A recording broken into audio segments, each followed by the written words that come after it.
চোখের সামনেই প্যারিসের এক অসাধারণ বিশ্ববিদ্যালয়, নাম সরবন বিশ্ববিদ্যালয়। বিজ্ঞান চর্চার এক অসাধারণ পীঠস্থান এই বিশ্ববিদ্যালয়ের প্রবেশিকা পরীক্ষায় সসম্মানে উত্তীর্ণ হয়ে মারিয়া এখানেই ফিজিক্স নিয়ে প্রথম বর্ষের ছাত্রী হিসাবে ভর্তি হয়েছেন। মারিয়া, তার আসল নাম মারি স্কলডোভস্কি। পরাধীন দেশ পোল্যান্ডের দরিদ্র ঘরের এক লড়াকু মেয়ে। শুধুমাত্র পড়াশোনার টানেই তিনি ছুটে এসেছেন স্বাধীন দেশ ফ্রান্সের প্যারিস শহরের এই সরবন বিশ্ববিদ্যালয়ে। এখানেই শুরু হলো তার কঠিন অসম্ভব এক সাধনা। একদিকে পদার্থবিদ্যার শান্ত মনোযোগী ছাত্রী, আর অন্যদিকে বিদেশের ভাষা ফ্রান্সের ভাষা শেখার জন্য তার প্রাণপণ প্রচেষ্টা। আর এই দুয়ের মাঝেই শুধুমাত্র খরচ বাঁচানোর জন্য তিনি রান্না করা ছেড়ে দিলেন। একটু চকলেট, গাজরের টুকরো, কাটা চেরি ফল, চা, রুটি আর ডিম খেয়ে সারাদিন ধরে চলত তার জীবনযুদ্ধ। অচিরেই তিনি তার মেধার গুণে, তার অধ্যাবসায়ের জন্য অক্লান্ত পরিশ্রমের গুণে বিশ্ববিদ্যালয়ের সকল অধ্যাপক অধ্যাপিকাদের কাছে তিনি হয়ে উঠলেন চোখের মণি। অবশেষে 1893 সালে লাইসেন্স অফ ফিজিক্যাল সায়েন্সের পরীক্ষায় তিনি প্রথম হলেন। কিন্তু পদার্থবিদ্যার সেই ডিগ্রিতে তার মন ভরল না। অঙ্কে ডিগ্রি অর্জন করার জন্য তিনি প্রচণ্ড এক উদ্যম নিয়ে আবার পড়াশোনার পথে যাত্রা শুরু করলেন। ইতিমধ্যে তার জীবনে কিন্তু দুটি অসাধারণ ঘটনা ঘটল। গ্র্যাজুয়েশনের মেধাবী রেজাল্টের গুণে তিনি চাকরি পেলেন society for the encouragement of national industry এই নামে একটি সংস্থায়। সেখানে বিভিন্ন ধরনের ইস্পাতের চৌম্বক শক্তির উপর গবেষণা করতে হতো, কিন্তু এর জন্য উপযুক্ত গবেষণাগার পাওয়াই ছিল অত্যন্ত কঠিন দুরূহ একটি কাজ। সরবন বিশ্ববিদ্যালয়ের একজন শুভানুধ্যায়ী তিনি মারিয়ার এই অসুবিধা দূর করতে এগিয়ে আসলেন। তিনি মারিয়াকে একজন অধ্যাপক ভদ্রলোকের ঠিকানা দিলেন। এই অধ্যাপক প্যারিসের এক বিজ্ঞান সংস্থার অধ্যাপক, এবং একই সাথে এ ঘটনাও তিনি জানালেন যে এই অধ্যাপক মারিয়ার মতোই একই ধরনের গবেষণা করছেন। 1894 সাল, 35 বছরের ঝকঝকে একজন সুপুরুষ, যিনি কিনা ফ্রান্সের এক অসাধারণ বিজ্ঞান সাধক, তার সঙ্গে পোল্যান্ডের সেই লড়াকু বিজ্ঞান ছাত্রীর প্রথম পরিচয় হলো। মারিয়া, তিনি জানতে পারলেন যে বিজ্ঞানের এই অধ্যাপকের নাম পিয়ের কুরি। অন্যদিকে পিয়ের কুরি জানতে পারলেন যে পোল্যান্ডের এই মেধাবিনী মেয়েটির নাম মারি স্কলডোভস্কি। সবাই তাকে মারিয়া বলে ডাকে। শুরু হলো পিয়ের কুরির চাকরিস্থলে এক পরিত্যক্ত ঘরে দুজনে মিলে গবেষণার কাজ। গবেষণা করতে করতেই পিয়ের কুরি তিনি কিন্তু মুগ্ধ হয়েছিলেন দরিদ্র এই মেয়েটির অসামান্য জ্ঞান তৃষ্ণা দেখে। আর কোনো মেয়ের মধ্যে বিজ্ঞানের জন্য এত আগ্রহ, বিজ্ঞানের জন্য এত উৎসাহ তিনি তো দেখেননি কখনো। মেয়েটি কিন্তু খাঁটি দেশপ্রেমিক, কারণ তিনি জেনেছেন যে মেয়েটি অর্থাৎ মারিয়া মাস্টার্স ডিগ্রি কমপ্লিট করেই তার নিজের মাতৃভূমি পোল্যান্ডে তিনি ফিরে যেতে চান। সেখানে গিয়ে দেশের জন্য তিনি কাজ করতে চান, একটি স্কুলে শিক্ষকতা করতে চান। তিনি ঠিক করে রেখেছেন এই সমস্ত কিছু, অর্থাৎ তিনি ফ্রান্সের বাসিন্দা আর থাকতে চান না বা থাকবেন না। তা একথা জানা সত্ত্বেও এই অসামান্য মেয়েটির প্রতি ফ্রান্সের বিজ্ঞানী পিয়ের কুরির মুগ্ধতা বেড়েই চলল। তিনি স্থির করলেন মারিয়াকে তিনি জীবন সঙ্গী করবেন। অন্যদিকে মারিয়াও এই অসাধারণ বিজ্ঞান সাধক পিয়ের কুরির গবেষণা সংক্রান্ত যাবতীয় কর্মকাণ্ড দেখে মুগ্ধ হয়েছেন। মারিয়ার মধ্যেও অজান্তেই ভালো লাগার উন্মেষ ঘটেছে, আর এই ভালো লাগা থেকে নিবিড় এক অনুরাগ তার মধ্যে ধীরে ধীরে জন্ম নিয়েছে। কিন্তু কিন্তু তিনি তো নিজের কাছেই প্রতিশ্রুতিবদ্ধ। ফ্রান্স থেকে তিনি পোল্যান্ডে ফিরে গিয়ে স্বদেশের স্বাধীনতার জন্য বিভিন্ন কর্মকাণ্ডে যোগদান করবেন, এটা তিনি স্থির করে রেখে দিয়েছেন। সেখানকার কোনো একটা স্কুলে তিনি শিক্ষকতা করবেন, তিনি ছাত্র তৈরি করবেন, এই তো তার পরিকল্পনা।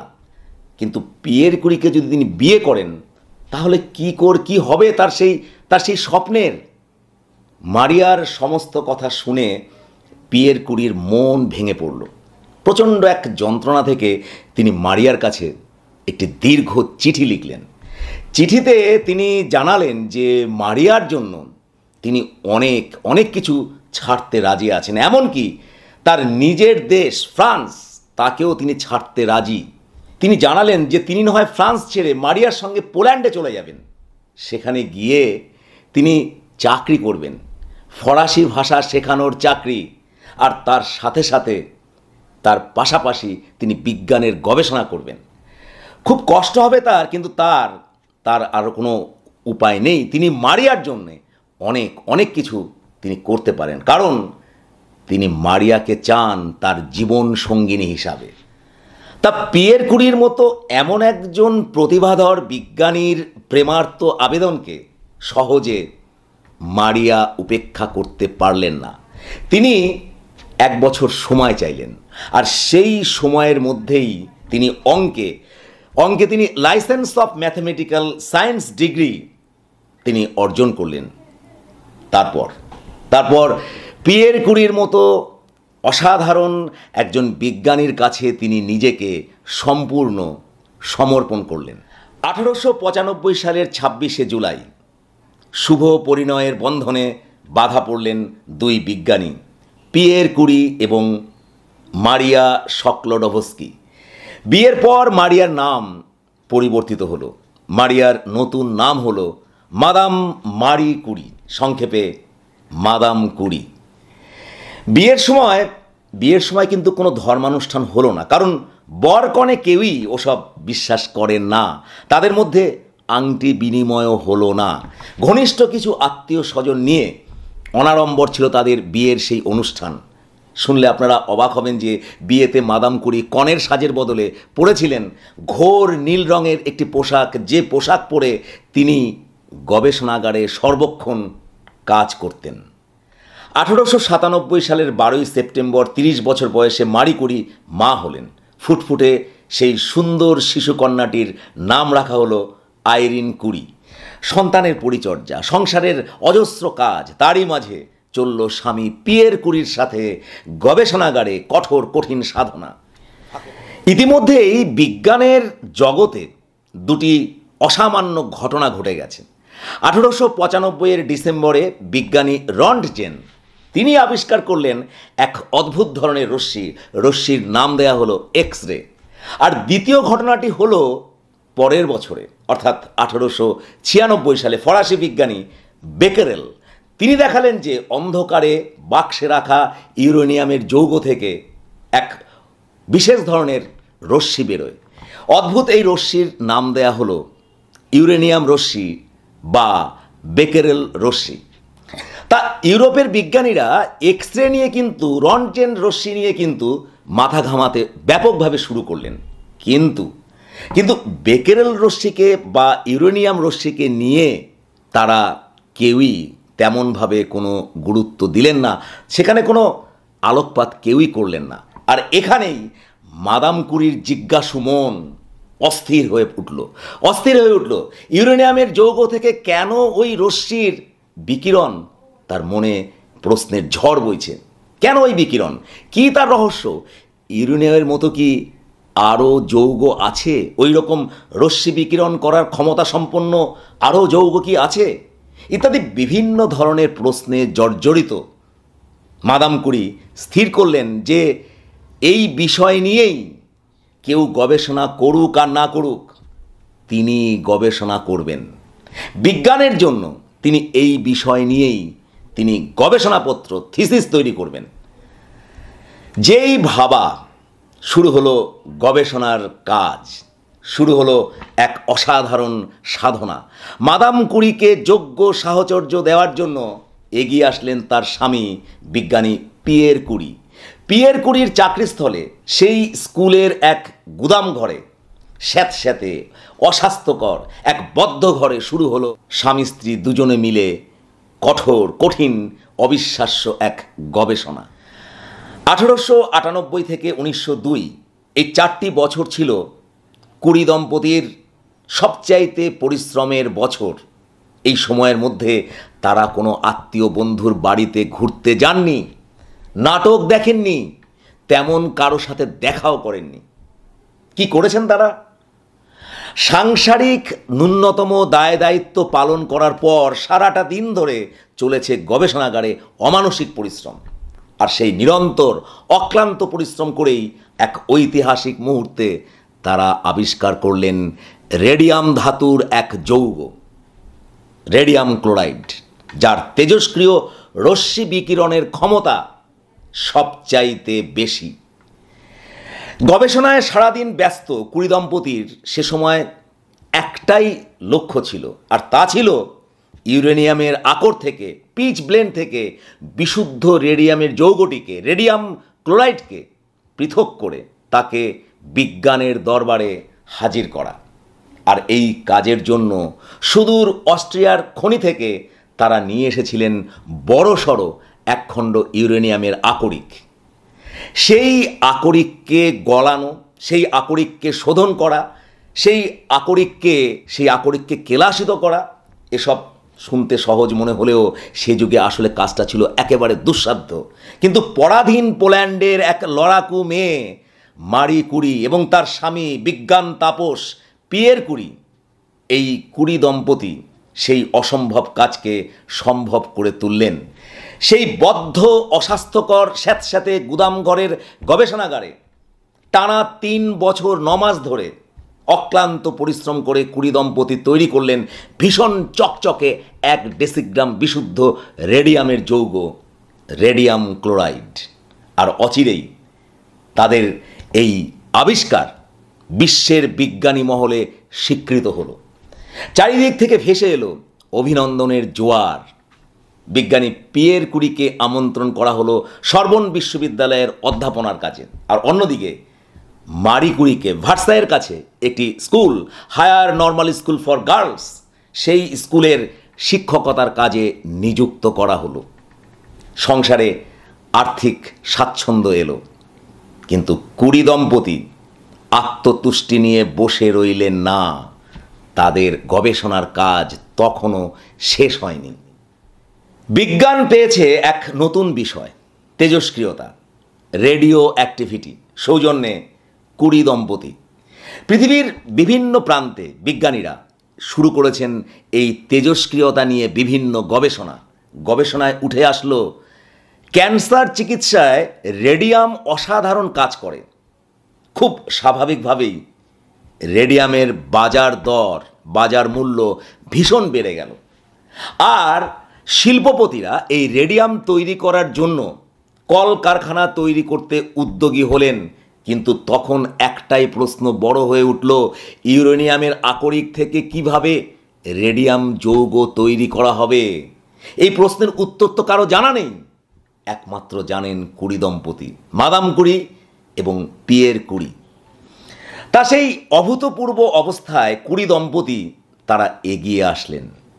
রেডিয়াম ক্লোরাইড প্রস্তুতির কৃতিসত্ত্ব, পেটেন্ট, তা নিজেদের কাছে সংরক্ষিত না রেখে অকপটে প্রকাশ করলেন সংবাদপত্রে।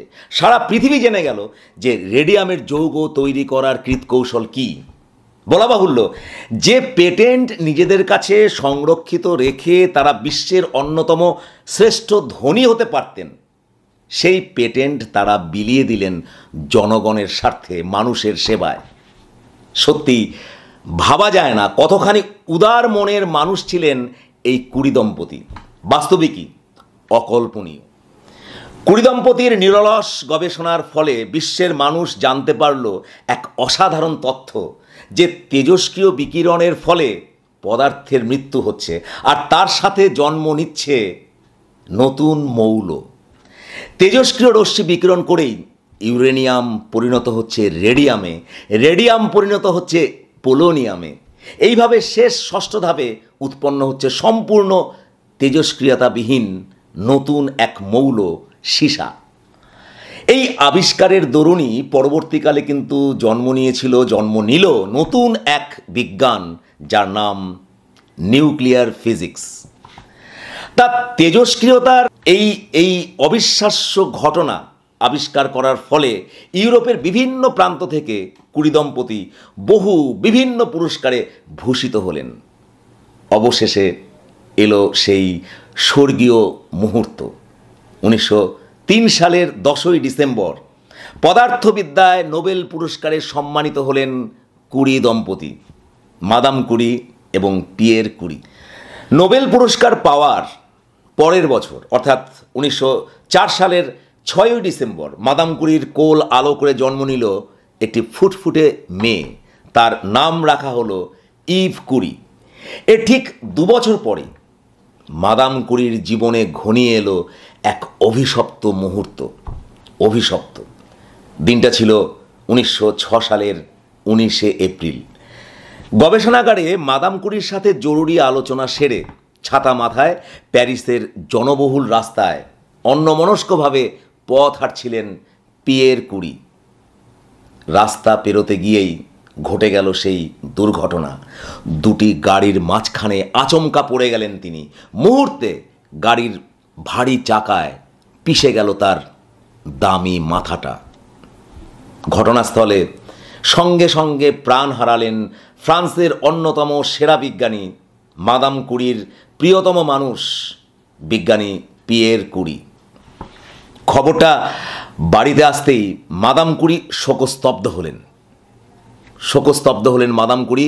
গবেষণার কাজ বন্ধ হলো, ছাত্র পড়ানোর কাজ বন্ধ হলো। শুধু তাই নয়, সন্তান প্রতিপালন, দুটি কন্যা সন্তানের প্রতিপালন, সাংসারিক বিভিন্ন কাজকর্ম, সমস্ত ক্ষেত্রে স্তব্ধ হলো তার স্বাভাবিক কাজকর্ম। সারাদিনের অজস্র কাজের সঙ্গী, গবেষণার কাজের সঙ্গী, মেধা বিনিময়ের অভিন্ন হৃদয় প্রিয়তম পিয়ের কুরি, তিনি আর নেই। একাকী নিঃসঙ্গ মাদাম কুরির কাছে বেঁচে থাকাটাই বড় কঠিন হয়ে উঠল। অবশেষে তার সেই নির্লিপ্ত অবস্থার মধ্যেই মনে মনে স্বামী পিয়ের কুরির স্মৃতিচারণ করতে গিয়ে হঠাৎ তার মনে পড়ে গেল সেই দিনের কথা, যেদিন পিয়ের কুরি অসুস্থ ছিলেন। পিয়ের কুরিকে যন্ত্রণায় কষ্ট পেতে দেখে মাদাম কুরি তিনি জিজ্ঞাসা করেছিলেন, পিয়ের, কি হবে বলো তো যদি আমাদের দুজনের একজন আগেই পৃথিবী ছেড়ে চলে যায়? উত্তরে পিয়ের কুরি বলেছিলেন, যাই ঘটে যাক, যে পড়ে থাকবে, যে অবস্থায় থাকুক, সে কাজ তাকেই চালিয়ে যেতে হবে। স্বামী পিয়ের কুরির সেই নির্দেশকে স্মরণ করেই এক অদ্ভুত আবেগে আলোড়িত হয়ে মাদাম কুরি ধীরে ধীরে স্বাভাবিক জীবনে ফিরে আসলেন। শুরু হলো আবার এক অবিশ্বাস্য এক গবেষণা, অবিশ্বাস্য এক যাত্রা। এবার গবেষণাগারে তিনি সম্পূর্ণ একা। চলল রেডিয়াম নিয়ে নতুন গবেষণা। এবার তার লক্ষ্য একটাই, তার লক্ষ্য তিনি যে আবিষ্কার করেছিলেন রেডিয়ামের যে যৌগ, রেডিয়াম ক্লোরাইড, সেই রেডিয়াম ক্লোরাইড, সেই যৌগ থেকে রেডিয়াম মৌলকে, রেডিয়াম ধাতুকে সম্পূর্ণ পৃথক করতে হবে। প্রায় 21 মিলিগ্রাম রেডিয়াম ক্লোরাইড নিয়ে শুরু হলো তার পরীক্ষা নিরীক্ষা। গবেষণার কাজে তিনি এতটাই সম্পৃক্ত হয়েছিলেন যে শোনা যায় সে সময় তিনি একটি কাচের টিউবে তিনি রেডিয়াম ক্লোরাইড ভরে নিয়ে বিভিন্ন জায়গায় তিনি নাকি ঘুরে বেড়াতেন। তেজস্ক্রিয় বিকিরণের যে ক্ষতিকর প্রভাব, ভয়ানক প্রতিক্রিয়া শরীরে ঘটতে পারে, সেসব তিনি মোটেই পাত্তা দেননি। শারীরিক নিরাপত্তার প্রশ্ন সম্পূর্ণ উড়িয়ে দিয়ে গভীর গবেষণায় তিনি নিজেকে উজাড় করে দিয়েছিলেন। আর তার ফলে অচিরেই তিনি আবিষ্কার করলেন রেডিয়ামের যৌগ থেকে বিশুদ্ধ মৌল রেডিয়াম ধাতু। আবার তার এই গবেষণার কথা ছড়িয়ে পড়ল সারা বিশ্বে। আবারও এলো সেই মাহেন্দ্রক্ষণ। 1911 সালের ডিসেম্বরে রসায়নে তিনি নোবেল পুরস্কার পেলেন। প্রথমবার তিনি পেয়েছিলেন পদার্থবিদ্যায় 1903 সালে, আর এবার 1911 সালে তিনি নোবেল পুরস্কার পেলেন রসায়নবিদ্যায়। বলা বাহুল্য, বিশ্বে তিনিই প্রথম নারী যিনি বিজ্ঞানের ক্ষেত্রে একই ক্ষেত্রে গবেষণা করে জীবনে দুবার নোবেল পুরস্কারে ভূষিত হয়েছেন। 40 বছরের সাধনার আলোকে আলোকিত বিজ্ঞানী মাদাম মারি কুরি তেজস্ক্রিয় বিকিরণের ছত্রছায়ায় তার সারাটি জীবন কাটিয়েছেন। এর দাম তাকে তো দিতেই হবে। আপনারা অনেকেই জানেন যে তেজস্ক্রিয় রশ্মির বিকিরণে মানুষের দেহে অস্থিমজ্জা, বোন ম্যারো তা ধ্বংস হয়ে যায়। এর ফলে যে অ্যানিমিয়া বা রক্তাল্পতা রোগের সৃষ্টি হয়, সেই রোগের তেমন কোনো চিকিৎসা নেই। রোগটির নাম অ্যাপ্লাস্টিক অ্যানিমিয়া। সেই মারণ রোগে আক্রান্ত হলেন মাদাম কুরি। 1934 সালে 4 জুলাই পোল্যান্ডের সেই লড়াকু গোয়ার মেয়েটি বিজ্ঞানী মাদাম কুরি জীবনের শেষ যুদ্ধে তিনি হার স্বীকার করে নিলেন, পৃথিবী থেকে বিদায় নিলেন। আশ্চর্য এক নারী, যিনি সারা জীবন বিশ্বাস করেছিলেন যে বিজ্ঞানের চর্চা শুধুমাত্র মানুষের কল্যাণের জন্যই করা উচিত। ফ্রান্সের বিজ্ঞানী পিয়ের কুরি এবং পোল্যান্ডের মেধাবী লড়াকু মেয়ে মারি কুরি, এই দুজনে মিলে এই দম্পতি যে বংশ পরম্পরা বা বলা যেতে পারে যে ফ্যামিলি ট্রি তারা তৈরি করেছিলেন, তা ছিল বিশ্বের ইতিহাসে বিস্ময়কর। বড় মেয়ে আইরিন কুরি মায়ের পথ ধরেই তেজস্ক্রিয়তা নিয়ে গবেষণা করেছিলেন। সঙ্গী ছিলেন তার স্বামী ফ্রেডরিক জলিয়ট কুরি।